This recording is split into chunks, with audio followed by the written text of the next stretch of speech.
ಎಲ್ಲ ಪೂಜ್ಯಪಾದರಲ್ಲಿ ತಮ್ಮೆಲ್ಲರಲ್ಲಿ ಪ್ರಣಾಮಗಳು. ಯೋಗದರ್ಶನ. ವ್ಯಾಧಿಸ್ತ್ಯಾನ ಸಂಶಯ ಪ್ರಮಾದಾಲಸ್ಯಾವಿರತ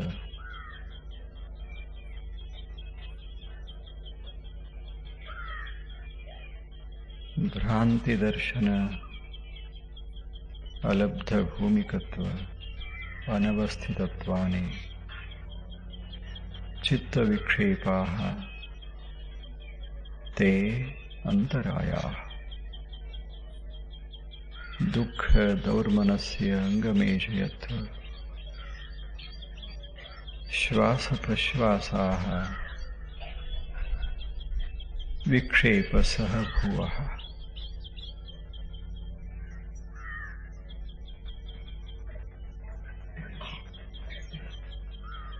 ಯೋಗದ ಅಂತರಾಯಗಳನ್ನು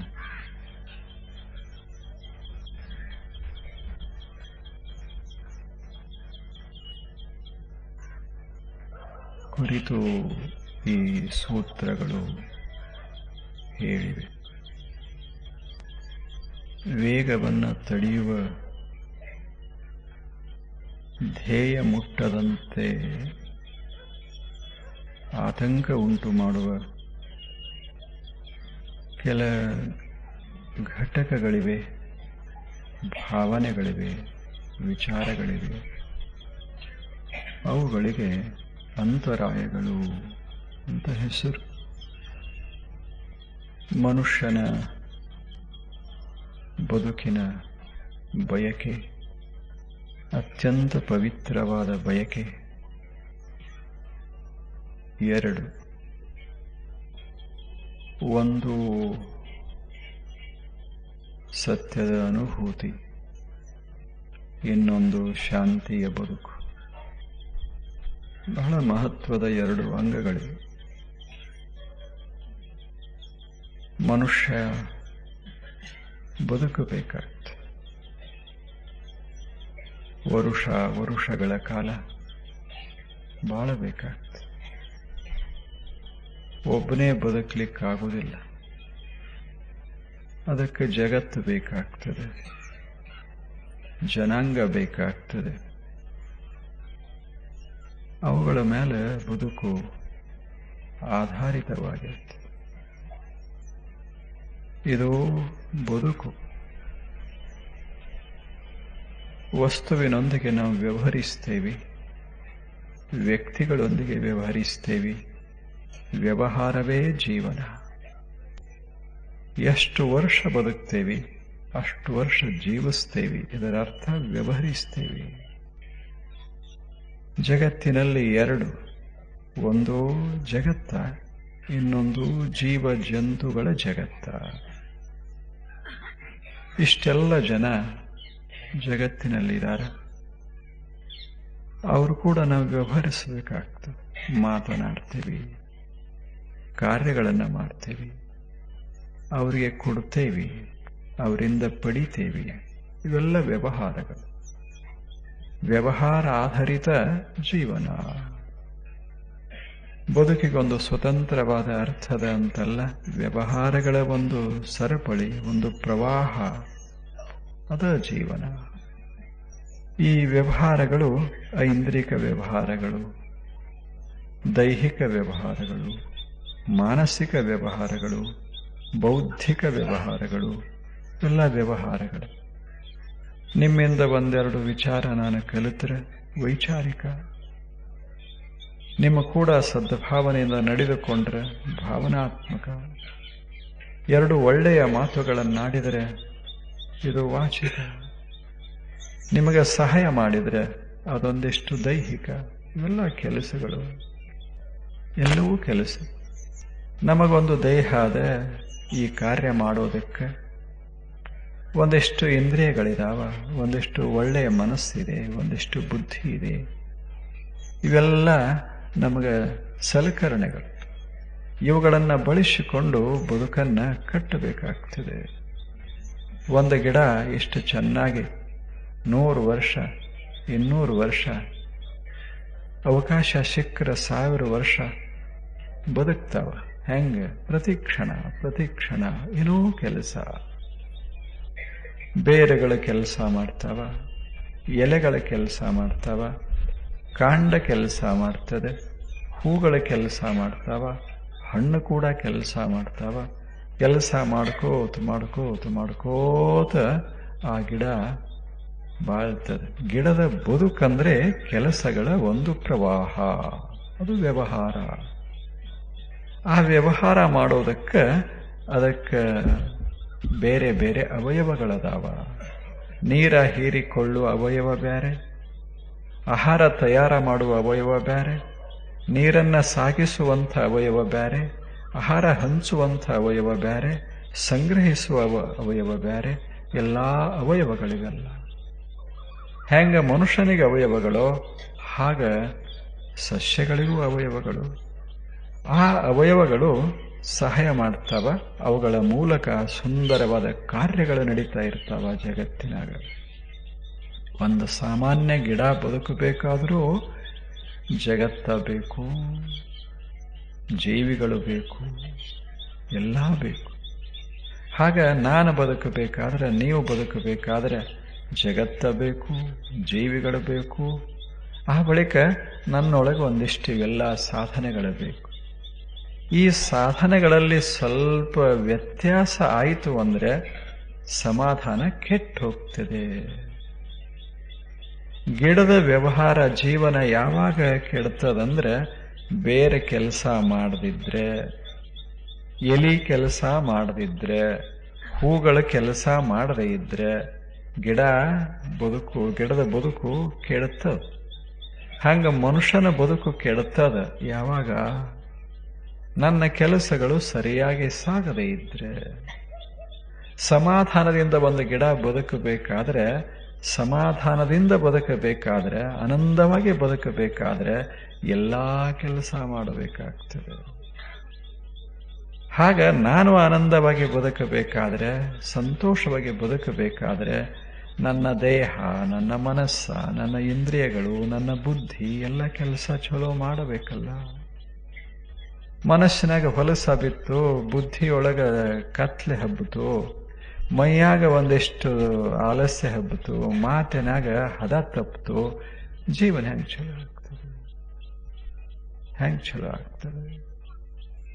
ಬದುಕಂದ್ರೆ ಏನೋ ಒಂದು ಅದ್ಭುತ ಅಂತಲ್ಲ, ಅದು ಕ್ಷಣ ಕ್ಷಣ ಕ್ಷಣ ಕಟ್ಟಿಕೊಳ್ಳೋ ರೀತಿ ಅದ. ಒಂದು ಕ್ಷಣದಾಗ ಎಲ್ಲಾ ಬದುಕನ್ನ ನಿಸರ್ಗ ನಮಗೆ ಕೊಟ್ಟು ಬಿಡ್ತದಂತಲ್ಲ, ನಾವು ಕಟ್ಕೋಬೇಕಾಗ್ತದೆ.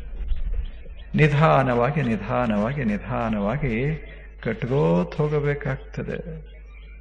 ಇಂದು ನಾನು ಈ ಜನ್ಮಕ್ಕೆ ಬಂದ ಬಳಿಕ, ಭೂಮಿಗೆ ಬಂದ ಬಳಿಕ ನನ್ನ ಹತ್ರ ಬಹಳಷ್ಟು ಇರುವುದಿಲ್ಲ. ಆ ಬಳಿಕ ನೋಡಿ ಕೆಲವು, ಮಾಡಿ ಕೆಲವು, ಆಲೋಚಿಸಿ ಕೆಲವು, ಇವೆಲ್ಲ ಮಾಡ್ಕೋತ ಕಟ್ಕೋತ ಹೋಗಬೇಕಾಗ್ತದೆ. ಜೀವನ ಕಟ್ಟೋದು ನಮ್ಮ ಕೈಯೊಳಗದ. ಜೀವನಕ್ಕೆ ಏನೇನು ಸಲಕರಣೆಗಳು ಬೇಕೋ ಅದನ್ನು ಕೊಡೋದು ನಿಸರ್ಗದ ಕೈಯೊಳಗ. ಎರಡನ್ನ ಮಿಶ್ರ ಮಾಡಿಬಿಟ್ರೆ ಒಂದು ಬಗೆಯ ಜೀವನ ಶುರುವಾಗ್ತದೆ. ಅಂಥ ಜೀವನವನ್ನ ನಾವು ಪಡೆದೇವಿ. ಆದ್ದರಿಂದಲೇ ನಾವು ಮಾಡಬಲ್ಲಿವಿ. ನಾವು ಸ್ವಾತಂತ್ರ್ಯ ಇದೆ ಒಂದಿಷ್ಟು. ಯೋಗಶಾಸ್ತ್ರ ಪತಂಜಲ ಪುರುಷವಾದಿ ಅಂತ ನಾವು ನೋಡಿದೀವಿ. ಆತ ಹೇಳಿ ಅಲ್ಲ ಪುರುಷವಾದಿ ಅಂತ. ನಮಗೂ ಸ್ವಾತಂತ್ರ್ಯ ಇದೆ, ನಾವು ಕಟ್ಟಬಲ್ಲಿವಿ. ನಿಸರ್ಗ ನಮಗೆ ಏನು ಕೊಡ್ತದೆ ಆ ಮಿತಿಯೊಳಗ ನಾವು ಸುಂದರವಾದ ಬದುಕನ್ನ ಕಟ್ಟಬಲ್ಲಿವಿ. ಒಂದು ಗಿಡ ಇಷ್ಟು ಎತ್ತರ ಬೆಳೀತದೆ, ಇಷ್ಟು ವಿಶಾಲವಾಗಿ ಬೆಳೀತದೆ, ಸಾವಿರಾರು ಪಕ್ಷಿಗಳಿಗೆ ಅನ್ನ ಆಹಾರ ಕೊಡ್ತದೆ, ಆಸರೆ ಕೊಡ್ತದೆ, ನೆರಳ ಕೊಡ್ತದೆ, ಇಷ್ಟೆಲ್ಲ ಕೊಡ್ತದಲ್ಲ ಗಿಡ. ಎಷ್ಟು ಅದ್ಭುತ ಗಿಡ! ಈ ನಿಸರ್ಗಕ್ಕೆ ಎಂಥ ಶೋಭೆ ತಂದದೆ. ಅದು ಬದುಕ. ಇಂದು ಏನೂ ಇಲ್ಲ, ಎಲ್ಲ ಬಂಗಾರವೇ ಬಂಗಾರ. ವಿಜಾಪುರದ ತುಂಬೆಲ್ಲ ಬರೇ ಬಂಗಾರ, ಒಂದು ಗಿಡ ಇಲ್ಲ. ಏನ್ ಮಾಡೋದು ತಗೊಂಡು? ಮನೆ ಬಂಗಾರದ್ದು, ರಸ್ತೆ ಬಂಗಾರದ್ದು, ವಾಹನಗಳ ಬಂಗಾರದ್ದು, ಮನುಷ್ಯರು ಬಂಗಾರದ್ದು ತಗೊಂಡು ಏನ್ ಮಾಡೋದು? ಜೀವನ, ಬದುಕ ಕಣ್ಣು ಒಂದಿಷ್ಟು ಕಣ್ಣು ಹೆಂಗದವ ಮಹತ್ವದ್ದಲ್ಲ, ಕಾಣಬೇಕಲ್ಲ. ದೇವರಿಗೆ ಒಂದು ಬಂಗಾರದ ಇದು ಹಾಕ್ತೀವಿ, ಕಣ್ಣೇನೋ ಹಾಕ್ತಿರಲ್ಲ, ಕಣ್ಣ ಅಂತ ಇಡ್ತೀವಿ, ಅವೇ ಹಾಕಿ ಬರುತ್ತೆ, ಕಾಣುದೇ ಇಲ್ಲ. ಅದೇ ಹಂಗೆ ಇನ್ನ ಚಸ್ಮಾ ಹಾಕಿದ್ರು ಚಲೋ, ಅದೇ ಹಂಗೆ ಕಾಣ್ತದೆ. ಅದ ವಿಚಾರ ಮಾಡಬೇಕು ಮನುಷ್ಯ. ಕಣ್ಣು ಎಷ್ಟು ಅದ್ಭುತದೆ, ಇದರಂಗೆ ಏನ್ರೆ ಮಾಡ್ಲಿಕ್ಕಾಗ್ತದೆ. ಕಿವಿ ಎಷ್ಟು ಅದ್ಭುತದೆ, ಇದರಂಗೆ ಏನ್ರೆ ಕೇಳಲಿಕ್ಕಾಗ್ತದೆ. ಕೈ ಬಹಳ ದೊಡ್ಡ ಅದಾವ ತಿಳ್ಕೊಂಡು ಕೈಲಿ ಕೇಳಲಿಕ್ಕಾಗ್ತದೆ. ತಲೆ ಬಹಳ ದೊಡ್ಡದಂತ ತಿಳ್ಕೊಂಡು ತಲೆಯಿಂದ ಕೇಳಲಿಕ್ಕಾಗ್ತದೆ. ಕಿವಿ ಹೇಳ್ತದ, ನಾನು ಸಣ್ಣವಿದ್ರು ಸಹಿತ ನಾನು ಇಲ್ಲ, ಶಬ್ದ ಜಗತ್ತಿಲ್ಲ.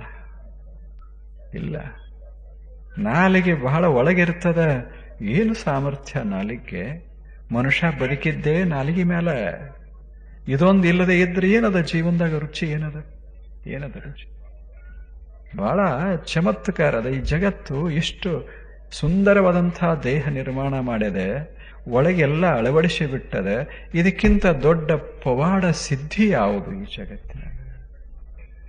ಯಾವ ಸಿದ್ಧಿ ಅದು? ಇಷ್ಟು ಅದ್ಭುತವಾದ ಸಿದ್ಧಿ ಎಲ್ಲದೆ? ಇದು ಇಂಥದೊಂದು ದೇಹ ಮನುಷ್ಯನಿಗೆ ಬಂದ ಬಳಿಕ, ಅದರೊಳಗೆ ಒಂದು ಸುಂದರವಾದ ಮನಸ್ಸನ್ನ ನಿಸರ್ಗ ಕೊಟ್ಟ ಬಳಿಕ, ಆ ಮನಸ್ಸನ್ನ ಶರೀರವನ್ನ ಬಳಸಿಕೊಂಡು ಒಂದು ಬದುಕ ಕಟ್ಟು ಅನ್ನುವ ಅವಕಾಶ ಕೊಟ್ಟಿತು ನಿಸರ್ಗ. ಕಟ್ಟಬೇಕು ಬದುಕು, ಕಟ್ಟಬೇಕು. ಕೆಡಿಸಬಾರದು ಬದುಕನ್ನ, ಕಟ್ಟಬೇಕು ಬದುಕ. ತನ್ನ ಬದುಕನ್ನು ಕಟ್ಟಬೇಕು, ಉಳಿದವರ ಬದುಕ ಕೆಡಿಸಬಾರದು. ಇದು ಯೋಗ.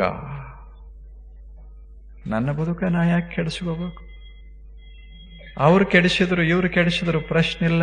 ಜಗತ್ತೆಲ್ಲ ಕುಡಿತಾ ಇರಲಿ, ನಾನೊಬ್ಬ ನೀರು ಕುಡಿತಾ ಇರಲಿ. ಇದು ಬಹಳ ಅದಕ್ಕೆ ಪುರುಷ ಅಂತ ಕರೆದಾರೆ. ಅದು ಬರಬೇಕು. ಯೋಗ ಅಂದ್ರೆ ಏನು? ಯೋಗವಂದ್ರೆ ಮೀರಿ ನಿಲ್ಲೋದು. ನನಗೆ ಏನು ಬೇಕೋ ಅದನ್ನು ನಾನು ಕಟ್ಟಿಕೊಳ್ಳೋದು, ಸುಂದರವಾಗೋದು. ಅದು ಯೋಗ. ಕೆಡಿಸೋದಲ್ಲ, ಕಟ್ಟೋದು. ಬದುಕನ್ನ ಇಷ್ಟು ಸುಂದರ ಸುಂದರ ಸುಂದರ ವಸ್ತುಗಳಿಂದ, ವಿಚಾರಗಳಿಂದ, ಭಾವನೆಗಳಿಂದ, ಶಬ್ದಗಳಿಂದ ಕಟ್ಟಿಕೋಬೇಕಾಗತ್ತೆ. ಒಂದು ಮನೆ ಕಟ್ಟಬೇಕಾದ್ರೆ ವಸ್ತುಗಳು ಬೇಕಾಗ್ತವೆ. ಮಣ್ಣ, ನೀರ, ಕಲ್ಲ, ಕಬ್ಬಿಣ, ಆಭಣಿಕ, ಕಟ್ಟಿಗೆ ಎಲ್ಲ ಬೇಕಾಗ್ತವ. ಹಂಗೆ ಬದುಕನ್ನು ಕಟ್ಟಾಕ ಒಂದಿಷ್ಟು ವಸ್ತುಗಳು ಬೇಕಾಗ್ತವ. ಆ ವಸ್ತುಗಳೇ ಎರಡು ಶಬ್ದ, ಒಂದೆರಡು ಕೆಲಸ, ಒಂದೆರಡು ಭಾವನಾ, ಒಂದೆರಡು ಸ್ಮರಣಗಳು, ಒಂದಿಷ್ಟು ಕಲ್ಪನೆಗಳು, ಒಂದಿಷ್ಟು ಆಲೋಚನೆಗಳು. ಇವು ವಸ್ತುಗಳು. ಇವುಗಳನ್ನು ಬಳಸಿಕೊಂಡು ಬದುಕ ಕಟ್ಟಬೇಕಾಗ್ತದೆ. ಬದುಕ ಕಟ್ಟಬೇಕಾಗ್ತದೆ. ಅದರಾಗ ಎದರಾಗರೆ ತಪ್ಪಿತ್ತು ಅಂದ್ರೆ ಮನಿ ಚಂದ ಇರುವುದಿಲ್ಲದ. ನೀರು ಸರಿ ಇರದೇ ಇದ್ರೆ ಮನಿ ಚೆನ್ನ ಬಹಳ ದಿವಸ ಬದುಕುವುದಿಲ್ಲ. ಮಣ್ಣು ಸರಿ ಇರದೇ ಇದ್ರೆ ಮನಿ ಬದುಕುವುದಿಲ್ಲ. ಕಲ್ಲ ಸರಿ ಇರದೇ ಇದ್ರೆ ಮನಿ ಬದುಕುವುದಿಲ್ಲ. ಕಟ್ಟವನು ಬುದ್ಧಿ ಇರದೇ ಇದ್ರೆ ಮನಿ ಬದುಕುವುದಿಲ್ಲ. ಹಂಗೆ ಇದು ಬದುಕಬೇಕಾದ್ರೆ ಈ ವಸ್ತುಗಳನ್ನು ಬಳಸ್ತೇವಲ್ಲ, ಕೈಯಿಂದ ಮಾಡುವ ಕೆಲಸೇ ಒಂದು ವಸ್ತು, ಮಟೀರಿಯಲ್. ಮಾತಾಡುವ ಮಾತುಗಳೇ ವಸ್ತುಗಳು, ವಿಚಾರಗಳೇ ವಸ್ತುಗಳು, ಆಲೋಚನೆಗಳು ವಸ್ತುಗಳು, ನೆನಹುಗಳು ವಸ್ತುಗಳು, ಎಲ್ಲ ವಸ್ತುಗಳು. ಇವುಗಳನ್ನು ತಗೊಂಡು ಕಟ್ಟಬೇಕು. ಇವು ಚೆನ್ನಾಗಿದ್ದು ಮನಿ ಚಂದಿರ್ತದೆ, ಜೀವನ ಚಂದ ಆಗ್ತದೆ. ಇವು ಕೆಟ್ಟು ಅಂದ್ರೆ ಜೀವನ ಹಾಳಾಗಿ ಹೋಗ್ತದೆ. ಇದು ಮನಃಶಾಸ್ತ್ರ. ಮನುಷ್ಯ ಕಟ್ಟಬೇಕು ಬದುಕನ್ನ. ಯಾರೇ ನಮಗ್ ಕಟ್ಟಿಕೊಡ್ತಾರಂತಲ್ಲ, ಹೊರಗಿನ ಮನೆ ಯಾರೇ ಕಟ್ಟಿಕೊಡ್ತಾರೆ. ಈ ಮನೆ ಕಟ್ಟೋದು ಯಾರಿಗೂ ಸಾಧ್ಯ ಇಲ್ಲ. ನಾವು ಮಾತಾಡಿದ ಶಬ್ದಗಳಿಂದಲೇ ನಾವು ಕಟ್ಕೋಬೇಕಾಗ್ತದೆ. ಸಹಾಯ ಪಡಿಬಹುದಷ್ಟೇ, ಆದರೆ ಕಟ್ಟವ್ರು ನಾವೇ. ಹೊರಗೆ ಸುಮ್ಮನೆ ಕೊಟ್ಟು ಬಿಟ್ರೆ ಅವ್ರು ಯಾರೇ ಕಟ್ಟಿ ಕೊಡ್ತಾರೆ. ಗುತ್ತಿಗೆ ಕೊಟ್ಟರು ಒಬ್ಬರು ಕಟ್ಟಿ ಚಲೋ ಮಾಡಿ ನಿಮ್ಮನ್ನು ಒಳಗೆ ತಂದಿಡ್ತಾರೆ. ಇಲ್ಲಿ ಹೆಂಗೆ ಮಾಡೋರು? ನಿಮ್ಮನ್ನು ನಾ ಹೆಂಗೆ ಕಟ್ಟಬಲ್ಲೆ? ನನ್ನ ನೀವು ಹೆಂಗೆ ಕಟ್ಟಬಲ್ಲಿರಿ? ಯಾಕೆ? ನಿಮ್ಮ ನೋಟ ಬೇರೆ, ನಿಮ್ಮ ಶಬ್ದಗಳೇ ಬೇರೆ, ನಿಮ್ಮ ಮಾತುಗಳೇ ಬೇರೆ, ಎಲ್ಲ ಬೇರೆ. ನನ್ನ ಮಾತುಗಳಿಂದ ನಿಮ್ಮನ್ನ ಕಟ್ಟಕ್ಕಾಗ್ತದೇನು? ನಿಮ್ಮ ಮಾತುಗಳಿಂದ ನನ್ನ ಜೀವನ ಕಟ್ಟಕ್ಕಾಗ್ತದೇನು? ಆಗುವುದಿಲ್ಲ. ಆದ್ದರಿಂದ ಪ್ರತಿಯೊಬ್ಬ ಮನುಷ್ಯ ತನ್ನ ಬದುಕನ್ನ ಕಟ್ಟಿಕೊಳ್ಳೋ ಜವಾಬ್ದಾರಿ ಆತ ಹೊರಬೇಕು. ಇದು ಯೋಗ. ಪತಂಜಲ ಯಾವಾಗಲೂ ನಮ್ಮನ್ನ ಬಲಿಷ್ಠಗೊಳಿಸ್ತಾ ಇರ್ತಾನ. ನಾವು ಸಮರ್ಥರು. ಅದಕ್ಕೆ ಇವು ಕೆಡ್ತಾವ, ಮಾತು ಕೆಡ್ತದ, ವಿಚಾರಗಳು ಕೆಡ್ತಾವ, ಕೆಲಸಗಳು ಕೆಡ್ತಾವ. ಇವು ಕೆಟ್ಟು ಅಂದ್ರೆ ಬದುಕ ಕೆಡ್ತದ, ಶಾಂತಿ ಸಿಗೋದಿಲ್ಲ. ಜೀವನದ ಉದ್ದೇಶನ ಎರಡು ನೋಡಿ. ಶಾಂತವಾಗಿ ಬದುಕಬೇಕು, ಸಮಾಧಾನದಿಂದ ಬದುಕಬೇಕು, ಅಥವಾ ತೃಪ್ತಿಯಿಂದ ಬದುಕಬೇಕು. With contentment we have to live in this world. ಇಲ್ಲೇನು, ನಾವು ಸಂತೋಷವಾಗಿ ತೃಪ್ತಿಯಿಂದ ಈ ಜಗತ್ತಿನಲ್ಲಿ ಬದುಕಬೇಕಾಗ್ತದೆ. ಹಾಗೆ ಬದುಕಬೇಕಾದ್ರೆ ಇವು ಚಲೋ ಇರಬೇಕು. ಮಾತಿನ ಒಳಗೆ ಹೊಲಸಿರಬಾರದು, ಮನಸ್ಸಿನ ಭಾವನಾದಾಗ ಹೊಲಸಿರಬಾರದು, ವಿಚಾರದಾಗ ಬರೀ ಕತ್ತಲಿರಬಾರದು. ಇವು ಏನು ಇದ್ದು ಅಂದ್ರೆ ಅವಕ್ಕ ಅಂತರಾಯ, ಯೋಗಾಂತರಾಯ. ಇವುಗಳಿಗೆ ಯೋಗಾಂತರಾಯಗಳು. ಒಮ್ಮೆ ಇವು ಯೋಗಾಂತರಾಯ ಹೊಕ್ಕು ಅಂದ್ರೆ ಬದುಕಿನಾಗ, ನಮ್ಮ ಬದುಕಿನ ಹೆಜ್ಜೆಗೆ ಅವು ಆತಂಕ ಉಂಟು ಮಾಡ್ತಾ ಇರ್ತಾವ. ಈಗೊಬ್ಬ ಕುಡಿಯೋ ಮನುಷ್ಯ ಇದ್ದ ಅಂದ್ರೆ, ಸಾದಾ ಕುಡಿಯೋರು ಬ್ಯಾರೆ, ಕುಡಿಯಾವ ಅಂದ್ರೆ ಖಾಯಿಂ ಕುಡಿಯಾವ. ಮುಂಜಾನೆ ಎದ್ದು ಕೂಡ್ಲೆ ಕುಡಿಯೋದು, ಮಲಗೋ ತಕ ಕುಡಿಯೋ, ಇದಕ್ಕೆ ಕುಡಿಯೋದಂತಾರ. ನೀವು ಎಲ್ಲರೂ ಒಂದಿಷ್ಟಿಟ್ಟಿಟ್ಟು ಅದು ಅಲ್ಲ, ಅವ ಕುಡುಕ ಅಂತಾರ. ಇಲ್ಲದಿದ್ರೆ ಅದು ಆಹಾರ. ಈಗ ಯುರೋಪಿಯನ್ರಿಗೆ ನಾವು ಕುಡುಕರು ಅನ್ನೋದಿಲ್ಲ, ಆಹಾರ ತಗೋತಾರ ಅಂತಾರ. ಈಗ ನಮ್ಮಂಥವ್ರಿಗೆ ಕುಡುಕರಂತಾರ. ಯಾಕೆ?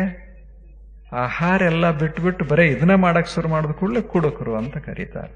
ಇಂಥ ಒಬ್ಬ ಕುಡುಕ ಅಕಸ್ಮಾತ್ 6 ಗಂಟೆಗೆ ಇಲ್ಲಿಗೆ ಬರಬೇಕಂತ ಹೊರಟ ಅಂದ್ರೆ ಬರ್ತಾನಂತ ಭರವಸೆ ಇಲ್ಲ. ಯಾಕೆ? ಆತಂಕ ಬಹಳ. ಹಾದಿಯಿಂದ ಅವನ ಮನೆಯಿಂದ ಇಲ್ಲಿಗೆ ಬರೋದ್ರಾಗ 10 ಅಂಗಡಿಗಳು, ಆತಂಕ ಶುರುವಾಗ್ತದೆ. 100 ಗೆಳೆಯರು ಹಾದಿಯೊಳಗ, ಅವ್ರನ್ನೆಲ್ಲ ದಾಟಿ ಇಲ್ಲಿಗೆ ಬರಬೇಕಾದ್ರೆ ಬಹಳ ಕಷ್ಟದೆ. ಅವ ಬರುವುದರಾಗ ಇದು ಮುಗಿದಿರ್ತದೆ. ಇದಕ್ಕೆ ಆತಂಕ ಅಂತ ಕರೆದ. ಎದರ ಆತಂಕ? ನಾವೇ ಮಾಡಿಕೊಂಡ ಆತಂಕಗಳು, ನಾವೇ ಮಾಡಿಕೊಂಡಿದ್ದು. ಹಾಗ ನಾವು ಸತ್ಯ ಕ್ಷೇತ್ರವನ್ನು ಪ್ರವೇಶ ಮಾಡಬೇಕಾದ್ರೆ, ಪರಮ ಶಾಂತಿಯನ್ನು ಅನುಭವಿಸಬೇಕಾದ್ರೆ ಇವಿಷ್ಟು ಸ್ವಚ್ಛ ಆಗಬೇಕಾಗ್ತದೆ. ಆ ಸ್ವಚ್ಛವಾಗಬೇಕಾದ ಸಂಗತಿಗಳು ಯಾವುವು? 9 ಅಂತ ಹೇಳಿಲ್ಲ, 9. ಅದರಾಗ 7 ನೋಡೇವೀಗ, ಇನ್ನೊಂದು 2 ಉಳಿದಾವಷ್ಟೆ. ಭ್ರಾಂತಿ ದರ್ಶನ ಇಲ್ಲ, ಇದು 7ನೇದ್ದು. ಭ್ರಾಂತಿ ದರ್ಶನ. ಏನೋ ತಿಳ್ಕೊಂಡಿರ್ತೇವಿ, ಆ ತಿಳಿದದ್ದೇ ಸರಿ ಅಂತ ಭಾವಿಸ್ತೇವಿ, ಇದು ಭ್ರಾಂತಿ. ಭ್ರಾಂತಿ ದರ್ಶನ ಅಂದ್ರೆ ತಪ್ಪು ತಿಳುವಳಿಕೆ. ನಾವು ತಿಳಿದದ್ದು ಸರಿ, ಅದನ್ನು ಪರೀಕ್ಷೆಗೆ ಒಳಪಡಿಸೋದಿಲ್ಲ, ಸರಿಯಾಗಿ ನೋಡೋದಿಲ್ಲ, ಅದೇ ಸರಿ ಅಂತ ಹೊರಡ್ತೇವಿ, ಜಗಳ ಮಾಡ್ತೇವಿ, ನಮ್ದು ಪುಸ್ತಕ ಬರಿತೇವಿ, ಪುಸ್ತಕ ಮೆರೆಸ್ತೇವಿ, ನಮ್ದು ಖರೆ ಅಂತೇವಿ. ಇವೆಲ್ಲ ಭ್ರಾಂತಿ ದರ್ಶನಗಳು. ನಾನು ಬರೆದ ಮಾತ್ರಕ್ಕೆ ಒಂದು ಸತ್ಯ ಆಗೋದಿಲ್ಲ. ಸತ್ಯದಂಗೆ ಅದು ಬರೆದಿದ್ರೆ ಸತ್ಯ ಆಗ್ತದೆ. ಅದು ಇದ್ದಂಗೆ ನಾ ಬರೀಬೇಕಲ್ಲ, ಇದ್ದಂಗೆ ನಾನು ತಿಳ್ಕೋಬೇಕಲ್ಲ. ನನಗೆ ಆ ಮಾತು ಮಹತ್ವದ್ದಲ್ಲ, ಆ ಸ್ಟೇಟ್ಮೆಂಟ್ ಮಹತ್ವದ್ದಲ್ಲ, ಅದರೊಳಗಿರುವ ಸತ್ಯ ಜಗತ್ನಾಗ ಅದ ಇಲ್ಲ. ಅದು ಎಲ್ಲರೂ ನನಗೆ ಸಹಾಯ, ನೀವು ಸಹಿ ಮಾಡಿದ್ರು ಕೂಡ ಸತ್ಯ ಸಹಿ ಮಾಡಬೇಕಲ್ಲ. ಈಗ ಇಲ್ಲಿ ಹೂಗಳದಾವ, ಹೂ ಇಲ್ಲ ಅಂತ ನಾನು ಹೇಳದೆ, ಈ ಮಾತಿಗೆ ನೀವೆಲ್ಲ ಸಾಕ್ಷಿ ಹಾಕಿದ್ರಿ ಅಂತ ತಿಳ್ಕೊಳ್ಳಿ. ಹೂ ಅಂತವ ಹುತ್ಸರದಾರ, ನಾವದೇವಿ ಅನ್ನೋದಿಲ್ಲ. ನಾವು ಇಷ್ಟೆಲ್ಲ ಕೂಡಿ ಮೆಜಾರಿಟಿ ಮಾಡಿ, ಅಥವಾ ಏನಂತೀರ ಅದಕ್ಕೆ, ಎಲ್ಲರೂ ಕೂಡಿ ಸರ್ವಾನುಮತದಿಂದ ಇದನ್ನು ಸಿದ್ಧ ಮಾಡಿದರೆ ಸಿದ್ಧ ಆಗ್ತದೆ. ಇಲ್ಲ, ನಿಸರ್ಗ ಇದು ಸ್ವತಂತ್ರವಾಗಿದೆ. ಅರ್ಥ ಮಾಡ್ಕೋಬೇಕು ನಿಸರ್ಗವನ್ನು. ಅದ್ಭುತವಾದಂತಹ ನಿಸರ್ಗದ ಸುಮ್ಮನೆ ಒಂದೊಂದು ಅಂಶಗಳು ನಾವೆಲ್ಲ ಈ ಜಗತ್ತಿನಾಗ. ಅದನ್ನು ಅರ್ಥ ಮಾಡಿಕೊಂಡ್ರೆ ಸರಿ, ತಪ್ಪು ಅರ್ಥ ಮಾಡಿಕೊಂಡ್ರೆ ಭ್ರಾಂತಿ ದರ್ಶನ. ನಮ್ಮ ಭ್ರಾಂತಿಯೊಳಗೆ ನಾವು ವಾಸ ಮಾಡ್ತೇವೆ. ಎಷ್ಟೋ ಸಲ ಆಗೋದಿಲ್ಲ? ನಮ್ಮ ಮನ್ಯಾಗ ನಾವು ವಾಸ ಮಾಡ್ತೇವೆ. ನಮ್ಮದ ಒಂದು ಮನೆ, ನಮ್ಮದ ಒಂದು ಪುಸ್ತಕ, ನಮ್ಮದ ಒಂದು ಉಳಿದೆಲ್ಲ ವಸ್ತುಗಳು, ನಮ್ಮ ಜನ, ಅದರ ಮಧ್ಯೆ ನಾ ರಾಜ. ಇವ ಹೇಳಿದ್ದೇ ಸರಿ, ಮನ್ಯಾಗ, ಹೊರಗಲ್ಲ. ವಿಶ್ವಕ್ಕೆ ಬಂದ ಬಳಿಕ ನಾವು ಸ್ವಲ್ಪ ಕಣ್ಣಾಡಿಸಬೇಕಾಗ್ತದೆ. ಎಂಥ ಅದ್ಭುತ ವಿಶ್ವ ಅದ ಇಲ್ಲಿ. ಕಣ್ಣಾಡಿಸ. ನಾವ ರಾಜಾರಲ್ಲ, ನಾವ ರಾಣಿಯರಲ್ಲ. We are not queens and kings. ಅಲ್ಲೇ ಹಂಗ ಅನಿಸ್ತದ ಒಮ್ಮೊಮ್ಮೆ, ಅನಿಸೋದಿಲ್ಲ? ನಾವು ರಾಜಾರಂತ ಅವ್ರಂತಾರ, ನಾವು ರಾಣಿಯರಂತ ಇವ್ರಂತಾರೆ. ಇಬ್ರು ಕೂಡಿ ಇರ್ತಾರೆ. ಜಗತ್ತು ಅದಿಲ್ಲ. ಯಾರು ನೀನು? ನೀ ಯಾರು? ಯಾರು ನೀನು? ನನಗೆ ಗೊತ್ತೇ ಇಲ್ಲಲ್ಲ ಅಂತ. ಯಾವುದಂತದ? ಟೇಬಲ್, ಟೇಬಲ್, ಕುರ್ಚಿ. ಯಾರು ಕುಂತಿಯಲ್ಲ ನೀನು? ಯಾರು ನೀನು? ಅದಕ್ಕೆ ಗೊತ್ತಿಲ್ಲ. ಜಗತ್ತಿಗೆ ಗೊತ್ತಿಲ್ಲ. ಯಾಕೆ? ಜಗತ್ತಿಗೆ ಗೊತ್ತಾಗುವಷ್ಟು ನಾವು ದೊಡ್ಡವರು ಅಲ್ಲ. ಅದ್ಯಾಂಗ ದೊಡ್ಡವರು? ಏನ್ ಸೂರ್ಯ, ಏನ್ ಚಂದ್ರ, ಏನು ಭೂಮಂಡಲ, ಇಲ್ಲೇ ಸುಮ್ಮನೆ ಸಮೀಪಿದ್ದು ಇಷ್ಟು ಅದ್ಭುತ. ಇದರಾಗ ನಾ ಯಾರು, ನೀವ್ಯಾರು? ಆದರೂ ಸಹಿತ ನಾನು ನೀವು ಇಬ್ರು ಕೂಡಿಕೊಂಡು ಜಗತ್ತಿನ ಬಗ್ಗೆ, ಇದೆಲ್ಲ ಕ್ಷುಲ್ಲಕ ಜಗತ್ತು ಅಂದ ಮಾತ್ರಕ್ಕೆ ಕ್ಷುಲ್ಲಕ ಆಗ್ತದೆ. ಇದೊಂದು ಭ್ರಾಂತಿ ದರ್ಶನ ಅಂದ ಪತಂಜಲ. ಭ್ರಾಂತಿ ದರ್ಶನ. ಇದು ತಲೆಯಿಂದ, ಇದು ತಲೆಯಾಗಿರೋ ತಕ ಮನುಷ್ಯಗೆ ಸಮಾಧಾನ ಇರೋದಿಲ್ಲ. ಸಮಾಧಾನ ಇರೋದಿಲ್ಲ. ಇದು ತಲೆಯಾಗಿರೋ ತಕ ಸತ್ಯದ ಸಾಕ್ಷಾತ್ಕಾರ ಅನ್ನೋ ಶಬ್ದಕ್ಕೆ ಬಿಟ್ಟರು ಸತ್ಯದ ಅನುಭವ ಆಗೋದಿಲ್ಲ. ಅನುಭವ ಆಗೋದಿಲ್ಲ. ಆದ್ದರಿಂದ ಈ ಭ್ರಾಂತಿ ದರ್ಶನಕ್ಕೆ, ಇದಕ್ಕೆ ಅಂತರಾಯ ಅಂತ ಕರೆದ. ಇದು ಒಂದಾತ ನೋಡೇವಿದನು. ಇದು ಭ್ರಾಂತಿ ದರ್ಶನ 7ನೇದ್ದು. 8ನೇದ್ದು ಅಲಬ್ಧ ಭೂಮಿಕತ್ವ. ಅಲಬ್ಧ ಭೂಮಿಕತ್ವ. ಮನುಷ್ಯ ಹಿಂಗ ಸಾಧನ ಮಾಡ್ಕೋತ ಮಾಡ್ಕೋತ ಮಾಡ್ಕೋತ ಹೋಗ್ತಾನೆ. ಒಂದು ಹಂತ ಆದ ಕೂಡಲೇ ಒಂದು ಹಂತ, ಒಂದು ಹಂತ ಆದ ಕೂಡಲೇ ಒಂದು ಹಂತ, ಹೀಗೆಲ್ಲ ಮಾಡ್ಕೋತ ಹೋಗ್ತಾನೆ. ಆದರೆ ಕೊನೆಗೆ ಮುಟ್ಟೋದು ಆಗದೇ ಇದ್ರೆ ತ್ರಾಸ. ಮುಟ್ಟದೇ ಇದ್ರೆ, ಮುಟ್ಲಿಲ್ಲ ಅನ್ನುವ ಭಾವದ ಅಲ್ಲ, ಅದು ಮನುಷ್ಯನ ಜೀವನವನ್ನು ಕೆಡಿಸಿಬಿಡ್ತದೆ. ಈಗ ನಾನು ಹೊರಡಾಗ ವಿಚಾರ ಮಾಡಿದೆ. ಏನು? ನಾನು ಶಾಲೆಗೆ ಹೊರಡುವಾಗ, ವನ್ಯತೆಗೆ ಹೋಗುವಾಗ ನಾನೊಬ್ಬ ಡಾಕ್ಟರ್ ಆಗಬೇಕು ಅಂತ ಆಲೋಚನೆ ಮಾಡಿದೆ. ನಾನೊಬ್ಬ ಎಂಜಿನಿಯರ್ ಆಗಬೇಕು ಅಂತ ಆಲೋಚನೆ ಮಾಡಿದೆ. ನಾನೊಬ್ಬ ಟೆಕ್ನಾಲಜಿಸ್ಟ್ ಆಗಬೇಕಂತ ಆಲೋಚಿಸಿದೆ. ಹೋಗ್ಲಿ, ಅವಕ್ಕಿಂತ ಹೆಚ್ಚು ಮಹತ್ವದ ಪ್ರೆಸಿಡೆಂಟ್ ಆಗಬೇಕಂತ ಯೋಚನೆ ಮಾಡಿದೆ ಅಂತ ತಿಳ್ಕೊ. ಮಾಡಿದ ಕೂಡಲೇ ಆಗ್ತದೆ? ಆಗ್ತದೆ. ಆಗಬಹುದು, ಆಗಲಿಕ್ಕಿಲ್ಲ. ಎರಡೇ. ಆಗಬಹುದು, ಆಗಲಿಕ್ಕಿಲ್ಲ. ಅರ್ಧ ಮರ್ಧನೂ ಆಗಬಹುದು, ಹಾಗೆ ಆಗ್ಲಾರ್ದಂಗೂ ಆಗಬಹುದು. ಇಲ್ಲೇ ಇನ್ನೇನ ಆರಿಸಿ ಬಂದ ಹೋಗುವುದರಾಗ ಬದಲಾದ. ಇದು ಸಾಧ್ಯದ ಜಗತ್ತಿನಾಗ ಯಾವಾಗಲೂ ನಾವು ಕನಸು ಕಂಡಂಗ ಆಗೇ ಬಿಡ್ತದಂತ ಹೇಳಕ್ ಬರೋದಿಲ್ಲ.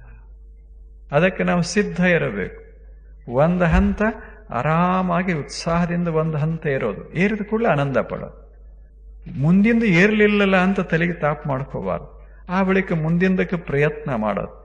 ಅದು ಆಗ್ತೋ ಸರಿ, ಆಗದಿದ್ರೆ ಒಂದರೆ ಆಗೈತಲ್ಲ, ಆರಾಮ ಸರಿ. 7ನೇತೆ ಮಾಡಿದೆ, ಒಂದು ಸರ್ಟಿಫಿಕೇಟ್ ಕೊಟ್ಟರು. ಮ್ಯಾಟ್ರಿಕ್ ಮಾಡಿದೆ, ಮತ್ತೊಂದು ಸರ್ಟಿಫಿಕೇಟ್ ಕೊಟ್ಟರು. BA ಮಾಡಕ್ಕೆ ಆಗಲಿಲ್ಲ, ಮ್ಯಾಟ್ರಿಕ್ ಅದಲ್ಲ, ಸರ್ಟಿಫಿಕೇಟ್ ಅದಲ್ಲ. ಇದು ಬದುಕೋ ರೀತಿ. ಇಲ್ಲದೆ ಇದ್ರೆ ಅಲಬ್ಧ ಭೂಮಿಕತ್ವ, ಸಿಗಲಿಲ್ಲ ಅನ್ನೋ ತಾಪಿನಾಗ ಸಾಯೋತಕ ಹೋಗೋದಕ್ಕಾಗ್ತದೆ. ಒಬ್ಬ ಕುಸ್ತಿ ಪೈಲ್ವಾನ್ ಇದ್ದ. ಅವನಿಗೆ ಕನಸ ಹಿಂದ ಕೇಸರಿ ಆಗಬೇಕು ಅಂತ. ಗೊತ್ತದಲ್ಲ, ಹಿಂದ ಕೇಸರಿ ಆಗಬೇಕು ಅಂದ್ರೆ ಇಡೀ ಭಾರತ ದೇಶಕ್ಕೆ ನಾನೇ ಕೇಸರಿ, ಮನುಷ್ಯ ಅಲ್ಲ, ನಾನೇ ಕೇಸರಿ ಅದು ಕುಸ್ತಿ ಪೈಲ್ವಾನ್. ಭಾರತದಾಗ ಅಜೇಯ ಪೈಲ್ವಾನ್ ಆಗಬೇಕು, ಹಿಂದ ಕೇಸರಿ ಆಗಬೇಕು ಅಂತ ಹೊರಟ. ಮತ್ತೆ ಹಿಂದ ಕೇಸರಿ ಅಲ್ಲೇ ಕೂತಾಗ್ತಾನೇನು? ಆಗುವುದಿಲ್ಲ. ಜಿಲ್ಲಾ ಮಟ್ಟದಲ್ಲಿಯೂ ಹೋರಾಟ ಮಾಡಬೇಕು, ಪ್ರಾಂತ ಮಟ್ಟದಲ್ಲೂ ಹೋರಾಟ ಮಾಡಬೇಕು, ರಾಷ್ಟ್ರ ಮಟ್ಟದಲ್ಲೂ ಹೋರಾಟ ಮಾಡಬೇಕಾಗ್ತದೆ. ಎಲ್ಲ ಕಡೆ ಗೆಲ್ಲಬೇಕಾಗ್ತದೆ. ಮೊದಲ ಊರಾಗ ಗೆದ್ದ, ಆ ಬಳಿಕ ತಾಲೂಕಿಗೆ ಗೆದ್ದ, ಒಳ್ಳೆ ಮಜಾ ಅನಸ್. ಜಿಲ್ಲಾಕ್ಕೆ ಗೆದ್ದ, ಪ್ರಾಂತಕ್ಕೆ ಗೆದ್ದ, ಏನು ಆನಂದವಾಗಿ ಹೊರಟಿದ್ದ. ಇನ್ನೇನು ಒಂದು ಸ್ಟೆಪ್ ರಾಷ್ಟ್ರ ಮಟ್ಟಕ್ಕೆ ಬಂದ, ಬಿದ್ದ. ಬಿದ್ರೆ ತಪ್ಪಲ್ಲ. ಈ ಮನುಷ್ಯ ಬಿದ್ದದ್ದಕ್ಕಾಗಿ ಬಿಟ್ಟ. ಸಾಯೋ ತಕ ನನಗೆ ಹಿಂದ ಕೇಸರಿ ಆಗ್ಲಿಕ್ಕಾಗಲಿಲ್ಲ ಅಂತ ಮರಿಗೆ ಸತ್ತಿದ್ದ ಆತ. ನಾನು ಪ್ರಾಂತ ಕೇಸರಿ ಆಗೇನಿ, ನಾನು ಜಿಲ್ಲಾ ಕೇಸರಿ ಆಗೇನಿ ಅಂತ ಅಂದಿದ್ರೆ 40 ವರ್ಷ 50 ವರ್ಷ ಆರಾಮಾಗಿ ಬದುಕ್ತಿದ್ದ, ನಕ್ಕೋತ ಬದುಕ್ತಿದ್ದ. ಆದ್ರೆ 30 ವರ್ಷಕ್ಕೆ ಕುಸ್ತಿ ಬಿಟ್ಟ, 80 ವರ್ಷ ಬದುಕಿದ, 50 ವರ್ಷ ನಾನು ಆಗ್ಲಿಲ್ಲ ಅಂತಿದ್ದ. ಅದೇ 50 ವರ್ಷ ಸುಮ್ಮನೆ ಹೋದ. ಅಲಬ್ಧ ಭೂಮಿಕತ್ವ. ಸಿಗಬೇಕಾದಿತ್ತು, ಸಿಗಲಿಲ್ಲ ಅನ್ನೋದು ತಲೆ ಹಾಕ್ಕೊಂಡ. ಸಿಗಲಿಲ್ಲ ದೊಡ್ಡದಲ್ಲ, ತಲೆ ಹಾಕ್ಕೊಂಡ. ಈಗ ನಾನು ಹಿಂದ ಕೇಸರಿ ಆಗಬೇಕಂದ್ರೆ ಆಗ್ತದೆ? ಇನ್ನ ನೀವಾಗಬಹುದು, ನಮಗೆ ಹಂಗಾಗ್ತದೆ. ಕುಸ್ತಿ ಅಲ್ಲ, ಸುಮ್ಮನೆ ಎಡವಿ ಬೀಳೋದು ಪ್ರಸಂಗ ಇರುವಾಗ ಇನ್ಯಾರು ಕೆಡಬೇಕಾಗಿಲ್ಲ. ಯಾರು ನಾವೇ ಎಡವಿ ನಾವೇ ಬೀಳೋದು. ಎಲ್ಲಿ ಅವೆಲ್ಲ ಕನಸ. ಎಷ್ಟು ಕನಸು ಅಷ್ಟೇ ಕನಸ. ಕನಸುಗಳು ಹಂತವಾಗಿ ಬರಬೇಕೇ ವಿನಃ ಏಕ್ದಮ್ ಕನಸ ಬಿತ್ತು ಅಂದ್ರೆ ಏಕ್ದಮ್ ಪತನ ಆಗ್ತದೆ, ಜೀವನ ಹಾಳಾಗ್ತದೆ. ಅಲಬ್ಧ ಭೂಮಿಕತ್ವ ಇಟ್ಕೊಳ್ಳೋದು, ಕೋಟ್ಯಾಧೀಶ ಆಗಬೇಕಂತ ಇಟ್ಕೊಳ್ಳೋದು, ಕನಿಷ್ಠ ಲಕ್ಷಾಧೀಶ ಆದರೂ ಸಮಾಧಾನ ಪಡಬೇಕು ಮನುಷ್ಯ. ಸಮಾಧಾನ ಪಡಬೇಕು. 10 ಲಕ್ಷ ಗಳಿಸಿದ, ಆದ್ರೆ ಕೋಟ್ಯಾಧೀಶ ಆಗಲಿಲ್ಲ ಅಂತ ಮರಗದ. ಆ ಮರಗೋದು ಬೇಡ ಅಂತ. ಅದು ಏನದಲ್ಲ, ಅದು ಜೀವನವನ್ನ ಹಾಳು ಮಾಡ್ತದೆ. ವೈಫಲ್ಯ ಹಾಳು ಮಾಡೋದಿಲ್ಲ, ವಿಫಲನಾದೆ ಅನ್ನುವ ಭಾವ ಹಾಳು ಮಾಡಕ್ ಶುರು ಮಾಡ್ತದೆ. ಈಗ ಆಗೋದಿಲ್ಲ. ನಿಮಗೂ ಮಕ್ಕಳಿಗೆ ಅವಕ್ಕೆ 99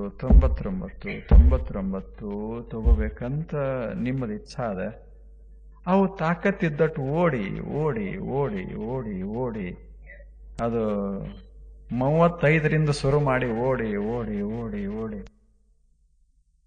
ನಿಮ್ಮದು 99. ಎಲ್ಲ ಮುಂದೆ ನಿರಾಶೆ. ಏನ್ ನಮ್ಮ ಮಕ್ಕಳೆಲ್ಲ ಅವಂತಾನೆ, ನನಗೆ ಎಷ್ಟು ಸಾಧ್ಯವೋ 35ರಿಂದ 75ಕ್ಕೆ ಬಂದೇನಿ, ಈ ಊರು ಒಳೆ ಎಲ್ಲೇ ಇದೆಲ್ಲ ಭಾವನೆ. ಇದು ಭ್ರಮ. ಅಲಬ್ಧ ಭೂಮಿಕತ್ವ ಒಮ್ಮೊಮ್ಮೆ ಜೀವನವನ್ನ ಕೆಡಿಸಿ ಬಿಡ್ತದೆ.